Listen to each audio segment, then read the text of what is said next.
ለኔ ተደረገ እግዚአብሔር ይመስገን። ጌታ በብቡ ቆሞ የብዙ ጊዜ መርገም ተሰብሯል።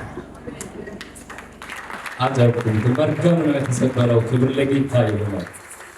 እና ለደፈልገው እኔ ቅርብ ጊዜ ነው ስኳር በሽታ ያዘኝ።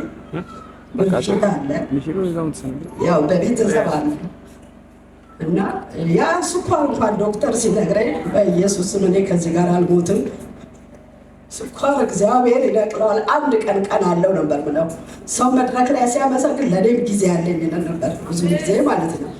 እና ከዚህ በፊት ወንድሜ ከአዲስ አበባ መጥቶ በአንተ ብዙ ነገር ጌታ ተናግሮታል፣ ለምስክርነት ያው በቤተሰብ አንድ ቀን እንመጣለን ብለን ወስነናል። ብዙ አገልጋይ ተገልግያለሁ አልሄድም ማለት ሲል ጊዜ ይሄን ለየት ያለ ነው፣ ከሙስሊም ቤተሰብ የወጣ ነው፣ እግዚአብሔር የተጠቀመበት ባሪያ ነው።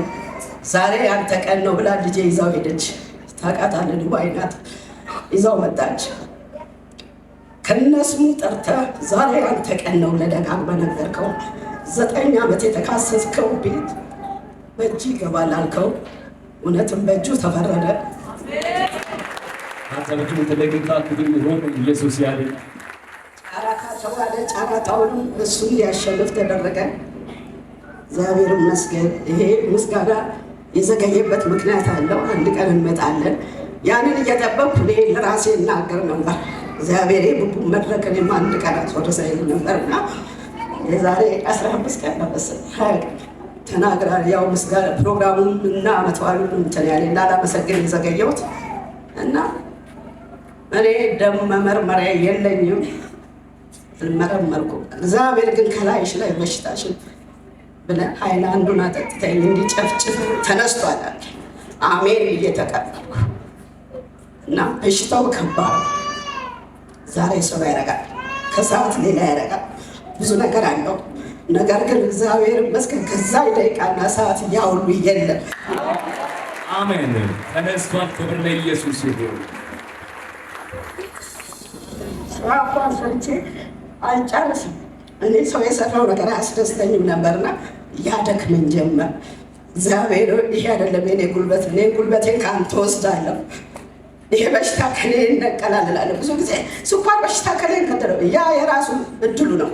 የኔ ግን እድሌ አይደለም። ይሄ ስኳር ሳይነሳን ያልሞትም ነበርና እግዚአብሔር ይመስገን። ከዛን ቀን ጀምሮ ሄጄ ሳይ ሰውነቴን አይደክምም፣ የሚለው ነገር የለም፣ የሚያም ነገር የለም፣ ራስ ምታት የለም። ዋው የጉባ አምላክ እውነተኛ ሃሌሉያ። ፈውስ ይለፍ በኢየሱስ ስም። በየትኛው በሽታ ላይ ያላችሁ የክርስቶስ እጅ በላያችሁ ላይ ይዘረጋ። በእርሳቸው ላይ የመጣው ፈውስ ወደ እናንተ ይዙር በኢየሱስ ስም። ያልኩ ቆየው፣ ተመራመርኩ። ደምሽ ኖርማል ነው አሉ። ትናንትም ዳግም ሄድኩ፣ ሰላም ነው አሉ። ጌታ ትልቅ ነው፣ ይሄን የሚያደርገው አምላኬ ነው አልኩ። በግፊት በሽታ ወድቃ ታላቅ እህቴ ወድቃ ለ15 ቀን ኦክሲጅን ገብታ ፓራላይዝድ ሆና ወጣለች እና ዛሬ 3 ዓመቷ ነው ቤት ውስጥ ቁጭ ያለችው። መስኪ ያለች ኦርቶዶክስ ናት። እኔ እንደናንተ ጴንጤ ሆኜ የዛኔ ቸርቻቸው ደጅ ጠርጋለሁ እኔ ከሽባነት ካነሳኝ ያለች። እግዚአብሔር ቃል አለው ያነሳሻል አልኳት። አሁን በዚያ መሴት ብላለች። መስኪ ያለች እዚህ ቴሌቪዥን ልጆቼ ይከፍታሉ የእናንተን ነገር ግን ሁሉ ሲፈወሰ አያለሁ። አንቺንስ ለምንድን ነው የማያገኝሽ? ለምንድን ነው ያልፈወሱሻል? ውስጤ ተነካ። እግዚአብሔር በእኔም አትገመትም አንተ። ቀን አለው ወርቄ፣ ሊያስተምረኝ የወደደው ነገር አለ አልኳት። እውነትም እግዚአብሔር ቀን አለው። ጌታ ትልቅ ነው። ብዙውን ጊዜ ሰዎች እንዲህ አይነት በሽታ ያላችሁ ውጡ ሲባል ይፈራሉ። እኔ በሆን እንደ አንበሳ እዚህ እየዞርኩ ወጣ ነበር እል ነበር። ዛሬ ላይ እኔን ውሃ አደረገኝ ለመውጣት። ሽንት አለኝ ሰውነቴ ያለ። በኢየሱስ ስም አትችልም፣ ይሄ ምስጋና ለድል ነው ብዬ ነው ወጥቼ ጥሼ የወጣሁትና እግዚአብሔር ይባርክ። እግዚአብሔር ይባርክ ሲባል ቀላል ነገር አይደለም። በክፉ የሚያዩ በክፉ የሚያነሱ ክፉ አይኖች ሁሉ በኢየሱስ ስም ይጋረዱ፣ ካንተ በኢየሱስ ስም ይቀጡ። ላንተ ሟርትነት የተለያየ ኮተትን ይዘው ገምተው የሚሄዱት ለቤታቸው መርገም ይዘው ይሄዱ። መርገም ነው ይሄ በኢየሱስ ስም ይረገሙ። እኔ በእኔ ያየው ብዙ ቦታ ዞር ያለው ነገር የተፈታው አንተ ጋር ነው። እግዚአብሔር ገና የብዙዎችን እንቆቅልሽ ትፈታለህ። ተአምር ሊሰራ አንተን አስቀመጠ። ይህ አይደለም ያንተ ክብር። ገና ዓለምን ትዞራለህ፣ ዓለምን ትዞራለህ። ቡቡ የልጆቻችን አባት ነህ። እኔ ስለተፈወስኩ አይደለም ማመሰግንህ፣ ቤትም አመሰግናለሁ። ከዚህ በኋላ ቡቡ ጋር ውጡላለሁ። በተለይ ደግሞ አንዳንዴ አሁን በቸርች ክፍፍል አለ፣ እሱ ላይ ውስጥ የያዝን ነበረ። እኛ ቃለ ሕይወት ነን አትሂዱ ይባላል፣ እከሌ ነን አትሂዱ ይባላል። ያ አይደለም። የእግዚአብሔር እውነት ያለበትን መርገጥ ከማንኛውም ነገር ያስመልጣል፣ ከማንኛውም ነገር ያስመልጣል።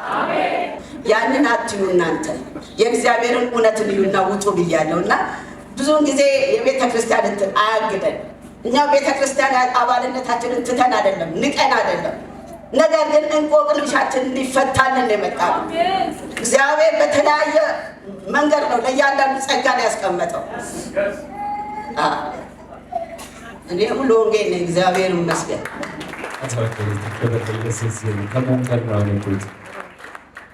አንሳሳት ሰዎች፣ አንሳሳት። የእግዚአብሔርን እውነት ተጉዟችሁ ሂዱ። እኛ ቡቡ ጋር መጣን ማለት ቡቡ ጋር ቀረን አይደለም። አባልነታችን አልተወንም። ግን እንቆቅልሽን ይፈታል ብለን አምነን እስከመጣን ተፈቶ መሄድ አለብን። ይሄ አንድ ነገር ነው። ስለዚህ እግዚአብሔር ይባርክ፣ ልጆች ይባረኩ፣ ባለቤት ትባረክ።